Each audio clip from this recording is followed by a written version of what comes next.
एक boil machine घेऊन आलेलो आहे, म्हणजे अंडी उकडायचं मशीन, आणि सोबत अंडी पण घेऊन आलेलो आहे खाण्यासाठी नाही, तुम्हाला लाईव्ह डेमो दाखवण्यासाठी. हे पहा, तुम्हाला आता लाईव्ह डेमो देतो.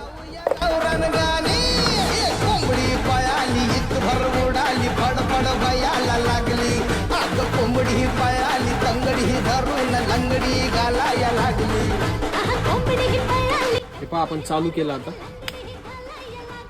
10 ते 15 मिनिटात पूर्ण अंडी बॉईल होणार आहे इथे.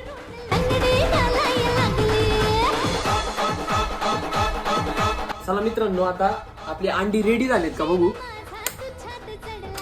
मशीन इकडे घेतो जरा. हे पहा, पूर्ण अंडी रेडी झालेत मित्रांनो. हे पहा, मी मगाशी व्हिडिओ मध्ये 10 ते 15 मिनिटं बोललो होतो, पण तुम्हाला खरं सांगतो 5 ते 6 मिनिटात रेडी झालेली आहे अंडी. आपल्या गॅसवर पण होत नाही. फक्त 350 रुपयाला हे मशीन जाणार. लवकर शॉपला व्हिजिट करा. ज्याची ऑनलाईन ऑर्डर खाली व्हॉट्सअप नंबर आहे, व्हॉट्सअप मेसेज करा आणि ऑर्डर करा.